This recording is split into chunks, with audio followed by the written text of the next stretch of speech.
Welcome to this International Conference on Traditional Building, Architecture and Urbanism, which brings together more than 500, so my apologies. Well, obviously, the agenda of this conference is linked to a number of activities that we have been conducting since 2012 related to the new traditional architecture Rafael Manzano Prize, which is annually granted to architects who are doing relevant work in the continuity of traditional architectural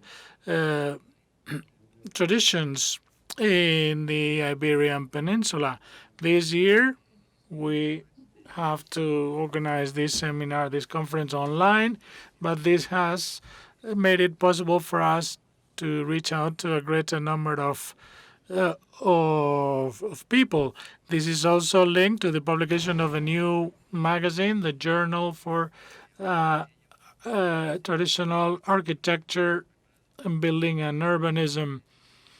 The contents of these, the articles in these magazines, some of them are already uploaded to our website.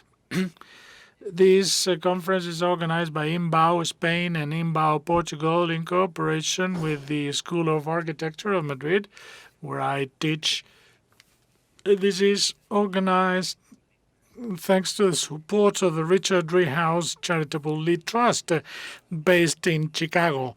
We also have the cooperation of many other institutions, such as the Fundação Serra Henriques in Portugal and the Ekaba Foundation. As to INTBAU, this is an international network which brings together a group of people interested in the study of traditional building, architecture, and urbanism, and to use them as an example for contemporary architectural works, both in new constructions and in rehabilitation projects. So I would invite you to join this network because they really do an excellent job. And you can find additional information on the INTBAU Spain website, where you find information about the Rafael Manzano Prize, the Driehaus Architecture Competition, the Building Masters Awards, and the National Network of Building Artisans, which brings together most relevant artisans working professionally in Spain at the time. I'm going to hand it over to the dean of our School of Architecture, Manuel Blanco, who's a professor of architectural composition. Traditional architecture is not only one of the lines of the school, very well represented in our department by yourself, but also maybe a big opportunity in this moment of pandemic, where the COVID have changed all the rules of our architectonic world in such a measure that architecture is the only reference with our old reality. In this new reality, I never talk about the new normality. I prefer to talk about the new reality because the players have changed, the relations between us have changed. The only anchor with our memory, with our past, and our past from just a few months is architecture. So now we are experiencing with the confinement the virtues and the problems of certain modern architectures to be in a jail, to be in a moment. And I think it's a very, very good moment to reconsider what vernacular architecture, the old way of doing, shown by the tradition, how can be applied in this new world that we have to build and we have to design.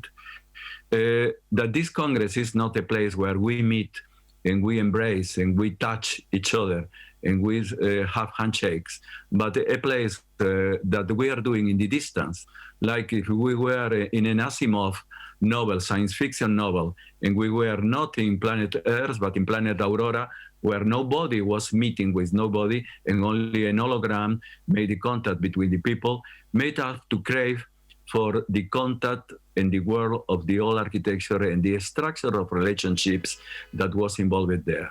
So let's provide of a very tragic moment. We all have had our losses and our people. We have lost friends, we have lost families, we have lost, but we don't have to lose the opportunity to think again what we can share and what we can give to this world that have to be built. Thanks to Javier Cenicacelaya for doing 1 year and again with the School of Architecture of Madrid, EXAM, de la Universidad Politécnica de Madrid. This conference for us is a very important moment in the year. Thanks to Richard Driehaus and to all his foundation for being here with us and supporting it. And especially thanks to a very dear friend of my department, one of the reference figures of our field, Rafael Manzano, that is a friend that I really would like to have around us in person in this time. Welcome all of you to Madrid, even if it's a virtual Madrid, and please take a lot of care of yourself because we need all of you in the world that is to come. Thank you very much to everybody. Thank you, Manuel. Thank you very much. Now I'm going to give the floor to Javier Cenicacelaya, chairman of INTBAU Spain and a professor of architectural composition of the Basque Country University and Rafael Manzano Award Prize winner in 2014. My dear friends, even though we cannot meet in person this time, we nonetheless continue to share a number of interests. As a president of INTBAU Spain, I would like to thank the School of Architecture of Madrid for their kind hospitality. And of course, I would like to thank all of those who collaborate with INTBAU and the many activities organized by INTBAU and the Driehaus Charitable Lead Trust. I hope that we can meet together soon in person, and without any further ado, I would just like to send you my best regards. Thank you. Thank you, Javier. Now, José Baganha, president of INTBAU Portugal and winner of the Rafael Manzano Prize in 2017, and a very relevant, architect, a good example of Portuguese vernacular architecture. Baganha. Today, I would like to welcome you to the International Conference on Traditional Building, Architecture and Urbanism, which the Driehaus Trust and the INTBAU promote within the framework of the Rafael Manzano 2020 Award as President of INTBAU Portugal Board. This conference could not be more opportune, and I only regret that we have to do it under the current circumstances, virtually, and we cannot greet each other in person, shake hands, kiss or hug each other. But in any case, it is good that we are here, committed to the promotion of traditional architecture. The occasion is opportune because in fact humanity has reached the moment of its already long existence, although short if we measure it with the age scale of the planet Earth, when its survival as a species is at stake. Taking into account the various factors that contribute to this inexorable reality, global warming, deforestation, pollution, and all the others that unfortunately we are well aware of. But it is worth believing that we still have time to save ourselves. And we, architects, urban planners, and all those who intervene in the domains of construction, the organization of the territory in our cities and other forms of occupation on the planet, have a great contribution to make.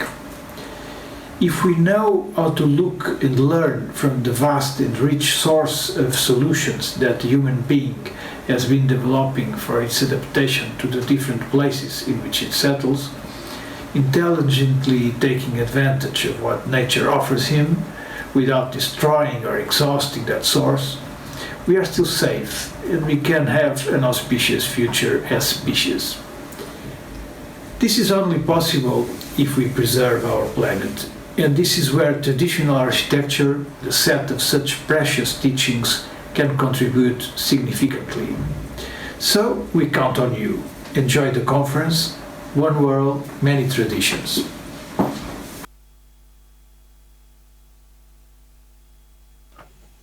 Muchas gracias, José. Thank you very much, José. Rafael Manzano, winner of the Richard Driehaus Prize in 2010, will take the floor. Of course, the Rafael Manzano Prize is named after him. My dear friends, the dramatic circumstances of the moment made it impossible for me to participate in this international conference that we hold annually to discuss the problems of contemporary architecture and how to approach them from the point of view of classicism. I'm sorry I cannot be in person. I cannot meet with you face to face, but our conference this year was going to focus on the architecture of a city, Écija, which is an unbelievably beautiful city and not very well known at that, because it does not have a high-speed train station, which is, as you know, the main link among most of the main Spanish cities, but it is nonetheless a fantastic city because it's a city older than the Romans, and it reached a great deal of relevance in the past, which was named as an Augusta Firma Astigitana colony, a Roman colony. This was the name granted by Augustus himself when he appointed Écija as a colony. During the Middle Age, Écija was a very important town. It was the seat of the bishopry, and during the Cordobese Caliphate, it was also a very important city due to its proximity. During the Almoravide and Almohade invasions, it was also a very important town, and it became a focus of the Mudéjar style visible in the old churches of Écija, some of which, like Santiago, for instance, the Church of Santiago is much more relevant and much more beautiful than its peers. The Palacio of the Boca Negra, built in Écija by the Earls of Palma, became one of the main examples of the Mudéjar style. So the Mudéjar style is very present throughout the city. Later on, during the Renaissance, the Plateresque movement also left its imprint on the city, such as in the works of the Ruiz brothers. But the most splendid moment in the architecture in Écija occurred or took place on the occasion of a great catastrophe which hit the whole of the peninsula, especially in the Genil Fault. There was an earthquake which brought down and collapsed many churches. I'm referring to the 1755 earthquake in Lisbon, after which the city started rebuilding many of its monuments in the Baroque style, as is visible in the number of splendid churches which were built or rebuilt at the time. And every district of that city competed to build the best possible bell tower, following the model of La Giralda, but with a great thematic diversity. There is one of these towers in each district, which are linked together by the residential housing architectural style, which is the one that is more down to earth. And this is the binder that binds together the city and brings together all of these big monuments. Our friend and dear disciple who is receiving the prize these days, Fernando Martín San Juan, has dedicated most of his life to architecture in his hometown, Écija. Thank you. Thank you, Rafael, for your words.